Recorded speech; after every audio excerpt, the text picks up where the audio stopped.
Is the horror movie Terrifier terrifying or just terrible? Welcome to First Time Watching. As always, I'll start with a spoiler-free review, then dive into the movie explanation and wrap up with my thoughts on the ending. Don't forget to like and subscribe as we jump right into the review. When a movie hits cult classic status by filling in an unfulfilled niche rather than being, well, good, it requires a different approach. So, no, I'm not about to review Terrifier like it's The Conjuring or Hereditary. That said, with all the hype about it being one of the goriest films out there, I was expecting more gore. So I watch movies at 6 in the morning, rocking my youngest back to sleep and witnessing Art the Clown saw a woman in half before the sun's up really does hit different. But is Terrifier actually a good movie? Probably not. Do I get why it's a cult classic? Definitely. David Thornton's Art the Clown is pure, twisted genius, practically carrying the entire plotless film on his creepy shoulders. The movie is unapologetically an hour and a half of a deranged clown murdering people, and as a fan of horror cult classics, I loved every bizarre minute. But if straight up, plotless carnage isn't your thing, well, this might be a hard pass. The movie opens with a TV interview between Monica, a television hostess, and the sole survivor of the Miles County massacre. Ladies and gentlemen, she's seen better days, but she was brutally attacked and mutilated and just woke up from a coma, so cut her some slack. Monica asks her what she thought when she looked in the mirror, and the interviewee tells her she wishes she was dead. Then she asks about the attack and about the culprit known as Art the Clown, but the survivor assures her that Art is dead. Meanwhile, Art is watching the show from a dingy room and kicks in the TV, drowns himself in clown makeup, and gears up for a night out. After the interview, Monica is on the phone with her husband, and she tells him that this might have been the scariest interview she ever did. She constantly thought for some reason that the woman was about to attack her, and after she hangs up, the deformed woman jumps out from behind a clothing rack and gouges Monica's eyes out and laughs,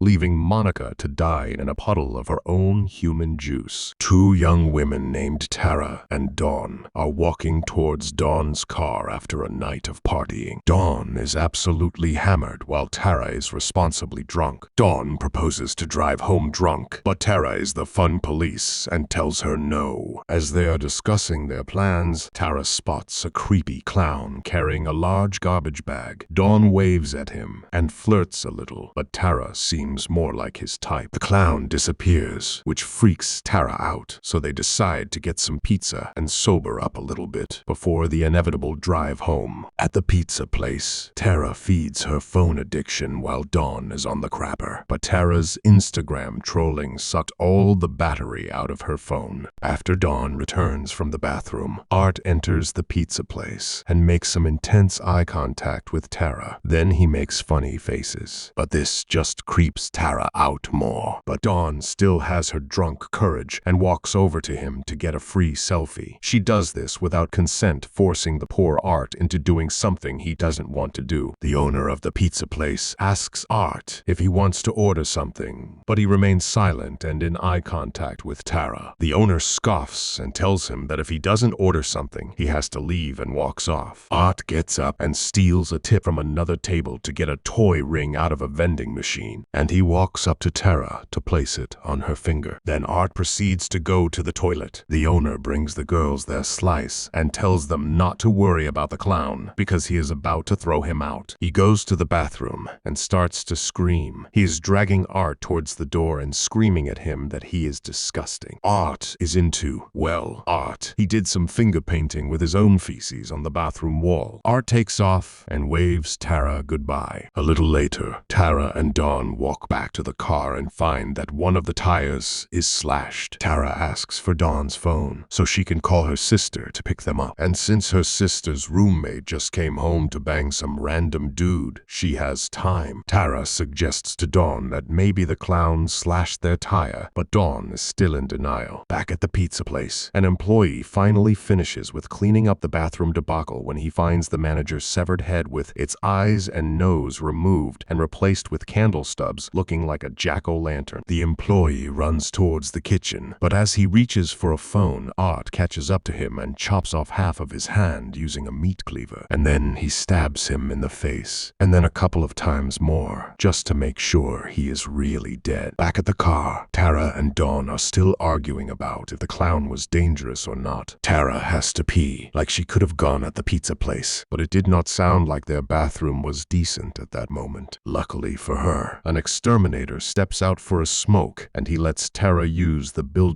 disgusting restrooms. Meanwhile, Dawn is fiddling with her costume when a news report hits. The two guys from the pizza place just got brutally murdered, and the police are searching for a man in a black and white clown costume. As Dawn realizes it has to be Art, the car door opens, and as she looks up from her phone, Art smiles back at her. Now, the process to get to this disgusting bathroom was pretty difficult, and Tara thought she could find the way back herself, but got lost anyway. On her way towards the exit, she runs into a woman holding her baby. The woman introduces Tara to her daughter Emily, which is a doll, so yet another crazy person. Whoopee. Tara has reached her creepy and crazy levels for the night, so she makes up an excuse and makes her way to the exit. But just as Tara finds her way, she finds Art waiting for her at the exit. She runs off towards the building's parking lot and hides among the cars, but Art sneaks up on her and stabs her in the leg so she can no longer escape. She slaps him in the face, and as she crawls off, Art puts her on her back and starts to gouge her eyes out. She takes his blade and stabs him under his armpit. Then she scurries away from him and hides behind a cabinet with a sharp piece of metal as a weapon. She throws a small piece of metal in another direction to distract him, and while Tara has some time to catch her breath, her sister, Vicky, is on her way to pick up Dawn and her. She hears the news about the killer clown on the radio. Break over. So back to the action. Since Tara can't escape via the parking lot, she re-enters the building, but finds that Art has locked the front door. So she limps upstairs and finds a phone, but it doesn't work. Then she finds the exterminator and screams at him for help, but he doesn't hear her because of his music. Art grabs her before she can catch his attention and sedates Tara. Tara wakes up in the basement tied to a chair. Art shows her the fun stuff he has in his goodie bag and then walks over to reveal the main attraction. He pulls the curtain to reveal Dawn. She is suspended upside down from the ceiling, naked. Art takes a saw and saws Dawn into two pieces. She might have had a split personality, but this is a little literal. During this horrible display, Tara manages to break her restraints and stabs Art in the back. She escapes his grasp, picks up a wooden post as a weapon, and goes back into hiding. As Art stalks the parking lot to search for her, she manages to sneak up on him and gives him a good pummeling with her wooden post. But then Art starts cheating. He pulls a gun on her and shoots Tara in the leg. Guns are forbidden in the world of horror because they are a cheap way to kill. Lucky for Art, he just sawed a woman in half, because else we wouldn't be able to forgive his discrepancies. As Tara tries to crawl away, Art shoots her 2 more times, and then his gun is empty, so he walks off to reload. Meanwhile, Vicky arrives and texts Dawn to ask for their location. Art, who stole Dawn's phone, texts her back and tells her to come around back because Tara is sick. He uses Dawn's phone to make a cute selfie of him and Dawn. I think she tries to make duck faces, but I'm not sure. And then Art goes back to Tara to empty another clip in her. The crazy homeless woman witnesses Art shooting Tara, and he waves at her. The woman runs to the exterminator and asks him for help, but he doesn't believe her and pushes her away from him. The crazy lady realizes that she left her doll Emily alone. Meanwhile, the exterminator is done with his part of the job and tries to call his buddy, but Art sneaks up on him and introduces him to some hammer time. Vicky is busy looking for Dawn and Tara, while the crazy lady is on her way to look for Emily, but the doll is not where she left it. So she searches for it and finds Art sitting on the floor, rocking her. The crazy lady tries to reason with him and begs him not to hurt the doll. Then she hugs Art in a motherly fashion. Outside, the exterminator's buddy arrives, and he's annoyed that his colleague isn't reachable, so he has to find another way in. Meanwhile, Vicky calls Dawn, but she doesn't pick up. She does hear Dawn's phone ring in the distance, so she goes towards the sound. There, she finds Dawn's newfound split personality. Vicky runs off in search for Tara, and she finds a woman that resembles her lying on the floor. But as she kneels next to the body, she hears another voice, a woman who's asking for help. It's the crazy lady. The woman that Vicky ran towards and kneeled next to is not Tara, but Art wearing a wig. He used a scalpel to remove the crazy lady's breasts and is now wearing them as a very weird Halloween outfit. He follows her as she tries to escape but gets distracted when he hears the second exterminator call out. Art gives him a quick visit before he finishes his business with our sweet Victoria. Art sneaks behind the exterminator and shoves a knife into his head as he starts to cut off the head with another knife. And after some light decapitating, Art finds a little tricycle, which reminded me of that scene in Saw. But let's do a quick history lesson on clowns. A common misconception is that clowns are derived from the court jesters, but they are not. Clowns date back to 2400 before Christ in the 5th dynasty of Egypt, and they usually served a double role in the court, because in most cases, they were both clowns and priests, and they had to learn to use humor to cheer people up after bad news. The clowns we know today are formed around the 18th century, and the funny small bikes stem from the 19th century France, where the bike was invented. But back to the movie. Vicky is still in search of her sister when Art catches up to her on his bicycle. Victoria tries to sneak past him to what seems like the only exit left, but Art appears behind her with wrapping plastic. He wraps it around her face to suffocate her, but she breaks the plastic and finds a nail that she rams into his foot. Vicky runs off screaming and finally finds her sister. She is tied to a chair while holding a sign that reads circus. As Vicky is crying at Tara's feet,